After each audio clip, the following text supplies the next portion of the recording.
En esta ocasión vamos a hablar sobre circuitos eléctricos en corriente alterna. Ya hemos hablado un poco sobre los circuitos eléctricos en corriente continua y bueno, también los habéis visto en la etapa de educación secundaria.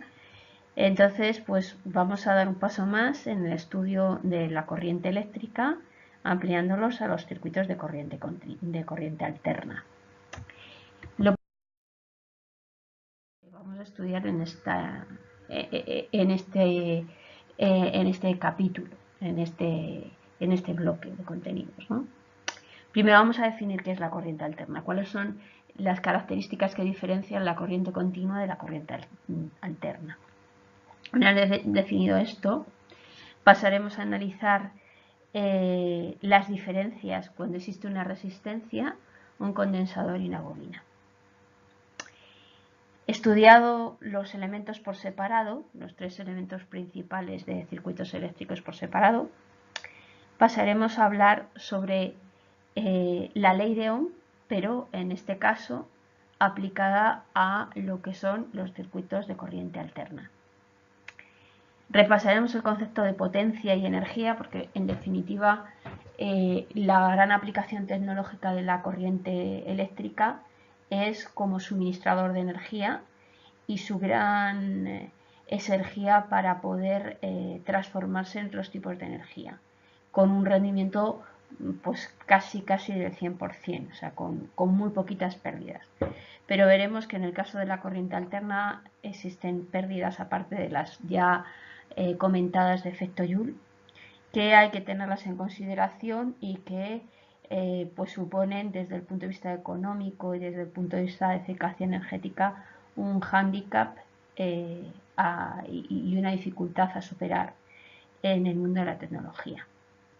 Y finalmente hablaremos de un tipo concreto de corriente alterna, que es la corriente alterna trifásica, que aunque no estamos muy familiarizados con ella, porque nosotros en nuestros hogares consumimos monofásica, lo que sí es cierto es que en la etapa de generación de corriente, la corriente suele ser corriente de tipo trifásico, por cómo se suelen configurar los alternadores. Y por lo tanto, pues es conveniente que tengamos unas nociones de qué es este tipo de corriente y cómo podemos utilizarla. Ahora sí, ya pasamos un poco a generalidades. La principal diferencia entre una corriente continua y una corriente alterna es que la corriente alterna tiene valores que no son constantes, sino que varían con el tiempo. Y generalmente la variación de estos valores corresponde a una función de tipo sinusoidal, funciones de tipo circulares. Por ello, como son funciones periódicas, en este tipo de funciones, pues una de las características importantes es la amplitud, que es el máximo valor de dicha función, pero también lo que se llama la pulsación, es decir, es la frecuencia, la inversa del periodo, que el periodo es el tiempo que tarda en volver a pasar por el mismo estado en el que estaba. Esa frecuencia suele ser, en España, suelen ser los valores de la corriente suelen ser 220 y el de la frecuencia 60 Hz. Pero sí que es cierto que sobre todo la frecuencia y el valor máximo de corriente varía dependiendo de los países y en algunos lugares pues es necesario tener algún tipo de transformador. También existe otro importante que es el que conocemos con el nombre de desfase, ese tita.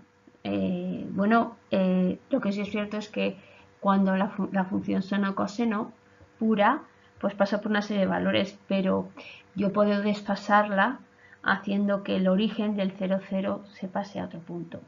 Y eso depende también mucho de los elementos que existan en el circuito, como vamos a ver a continuación.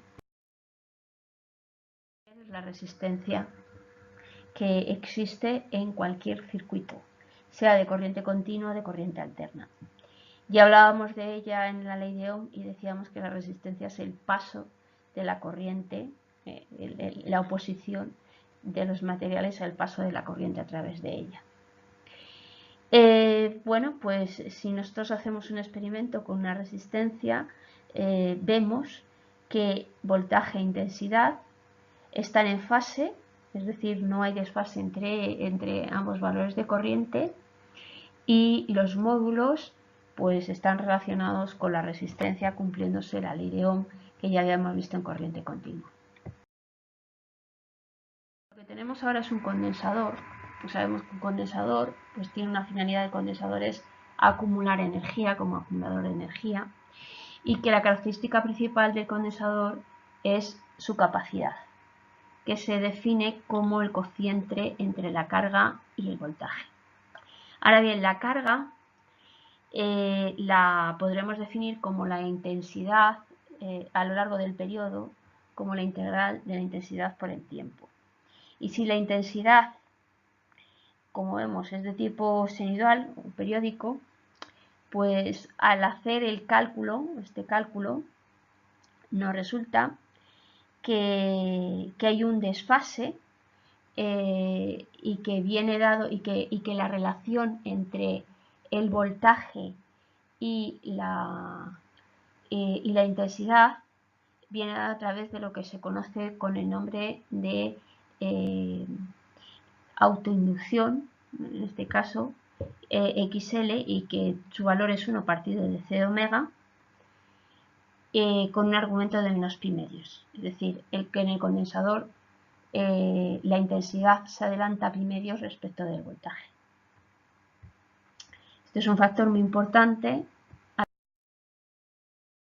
Si ahora analizamos lo que ocurre en la bobina, pues en la bobina sabemos que hay una autoinducción y por lo tanto se genera un voltaje, ¿no? Y ese voltaje viene dado a través de la ley de Faraday-Lenz por la expresión de V es igual a menos L, que es la característica de la bobina, por la derivada de la intensidad con respecto del tiempo. Bueno, entonces, si aquí lo que hacemos ahora es pues separar variables e integrar, está claro que el voltaje y la intensidad vienen relacionados a través de la reductancia, que es L omega, y que lo que sucede es que la intensidad se retrasa a pi medio respecto del voltaje. Bueno, pues está claro que la ley de Ohm que nosotros que hemos utilizado como voltaje igual a intensidad por resistencia, tenemos que hacer unos reajustes en esa ley de Ohm. Y evidentemente habrá que tener en cuenta tanto los valores de módulo como los valores de desfase. Entonces, para hacer cálculos con esta ley de Ohm, teniendo en cuenta pues el nuevo valor de la intensidad, el nuevo valor de la resistencia, que ahora viene dada como una inductancia, y como lo que se llama una impedancia, que tenga un valor real y un valor imaginario, ¿no? Pues existen 3 herramientas matemáticas que nos van a permitir hacer cálculos con la ley de Ohm. Luego esto lo veremos mejor en los ejercicios. Una es utilizar números complejos. Entonces, hacer nuestros cálculos utilizando estos números complejos en los que vamos a tener una parte real y una parte imaginaria. Los números complejos se pueden también expresar mediante potencias del número funciones exponenciales, y eso pues muchas veces simplifica el tratamiento matemático. Y en cualquier caso, las leyes de Kirchhoff que habíamos visto para mallas en el caso de corriente continua son totalmente aplicables en el caso de corriente alterna, considerando estas modificaciones del fase o la utilización de números complejos. El concepto de potencia también se ve modificado por las características peculiares de la corriente alterna, por ser funciones de tipo periódico. En principio, si yo multiplico la intensidad por el voltaje, teniendo en cuenta las particularidades de que la intensidad y el voltaje ahora son funciones de tipo senoidal, pues si hiciera el cálculo matemático, vería que la potencia ahora va a tener, por así decirlo, no vamos a tener una única potencia, vamos a tener dos potencias, lo que se llama la potencia activa, que es la que sí se correspondería más o menos con el concepto de potencia que nosotros hemos aplicado en corriente continua, energía que está ahí, que es posible que se consuma en los elementos activos, pero que en este caso no solamente es el producto de los valores máximos o de los valores eficaces, sino que hay que multiplicarle por el coseno del desfase. Y luego hay una potencia reactiva, que es una potencia que no se va a poder utilizar y que, pues, en cálculos vendría dada como el producto de intensidad por voltaje por el seno de ese desfase. Está claro que hay que intentar que el coseno pues sea lo más próximo a 1 para que la potencia activa sea lo mayor posible. De hecho, a las compañías eléctricas, si se supera el valor de 0,9, se les puede multar, porque se está pagando por una potencia que no se puede aprovechar. Entonces, para conseguir un máximo de potencia activa, lo que se hace, evidentemente, es colocar lo que se llama una batería de condensadores que va a corregir pues, los valores de intensidad y voltaje para que este seno pues, sea lo más próximo al 0,9. Que conocemos con el nombre de corriente alterna trifásica. En su origen, cuando la corriente alterna se genera en los alternadores, lo normal es que sea trifásica, porque los alternadores generalmente lo que tienen son 3 bobinados desfasados entre sí, ángulos de 120 grados. Entonces, lo común es que la generación de la corriente sea en estado trifásico. Ahora bien, tanto para su aprovechamiento como para su transporte, existen o podemos utilizar dos tipos de configuraciones. La configuración que se denomina en estrella y la configuración que se denomina en triángulo. En la diapositiva se ve cómo podemos pasar de una configuración a otra, la equivalencia de las resistencias.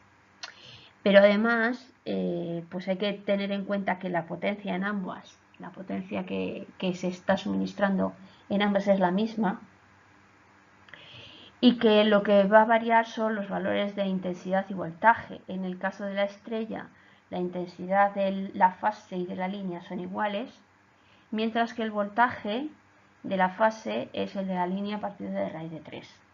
Y en el triángulo la intensidad es la que está dividida por raíz de 3, mientras que el voltaje es el mismo.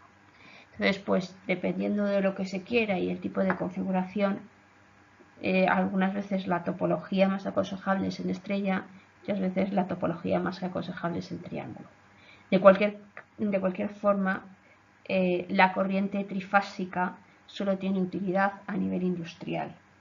A nivel doméstico se utiliza corriente monofásica.